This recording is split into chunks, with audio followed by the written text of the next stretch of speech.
आज हम बहुत ही ज़्यादा आसान तरीके से घर पर ही सोन पापड़ी बनाकर तैयार करेंगे। तो सबसे पहले 3/4 कटोरी घी में 1 कटोरी बेसन और आधी कटोरी मैदा डालकर उसको लो फ्लेम पर अच्छे से पका लेंगे। जैसे ही बेसन और मैदा इस तरह से घी रिलीज़ कर दे तो इसको साइड में रख देंगे। अब पैन में डालेंगे हम 1.5 कटोरी चीनी, जितना हमने मैदा और बेसन लिया था उतनी ही चीनी डालेंगे और आधी कटोरी पानी डालकर उसमें हम इलायची को क्रश करके डाल देंगे।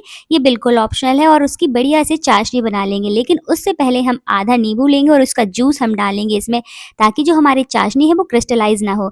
अब एक कटोरी लेंगे जिसमें लेंगे हम थोड़ा-सा पानी। अब करेंगे हम चेक चाशनी हमारी परफेक्ट है कि नहीं, तो इस तरह से कुछ ड्रॉप्स डालेंगे हम चाशनी की पानी में और इस तरह से उसको हम होल्ड करके देखेंगे। अगर ये इस तरह से बॉल्स की तरह बन रहा है, हार्ड बॉल्स की तरह बने, तो समझ जाइए कि जो हमारी चाशनी है बिल्कुल परफेक्ट है। तो चलिए गैस बंद कर देते हैं। अब कोई भी पैन को ग्रीस करेंगे हम घी से, उसमें हम इसको ठंडा होने के लिए रख देंगे। तो ज़्यादा ठंडा नहीं करना है, हल्का ही ठंडा करेंगे और इस तरह से स्पैचुला की मदद से उसको फोल्ड करेंगे। अब जब हल्का ठंडा हो जाए तो इस तरह से हाथों में उसको हम लेंगे और इस तरह से उसको फ़ोल्ड करते रहेंगे। जैसे हम सोन पापड़ी बनाते हैं ना, उसी तरह से हमें इस तरह से बढ़िया से उसको फ़ोल्ड करते रहना है। कम से कम हम इसको 100 टाइम्स रिपीट करेंगे।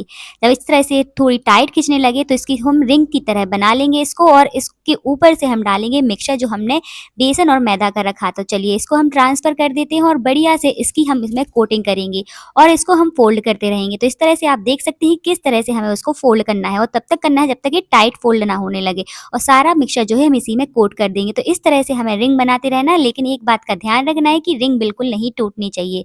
तो यहाँ पर आप देख सकते हैं कि किस तरह से हमें उसको फ़ोल्ड करना है। जब इस तरह से ये टाइट टूटने लगे तो इस तरह से हम उसको बढ़िया से तोड़ लेंगे। अब जिसमें भी इसको आप सेट करना चाहें तो उसमें ड्राई फ्रूट्स डाल लें और बढ़िया से इस तरह से हम जो हमने सोन पापड़ी को बना कर रखा है तो अच्छे से सेट कर दें। ठंडा होने के बाद इसको इस तरह से डिमोल्ड कर लें और कट कर लें। तो बनकर तैयार है हमारी सोन पापड़ी।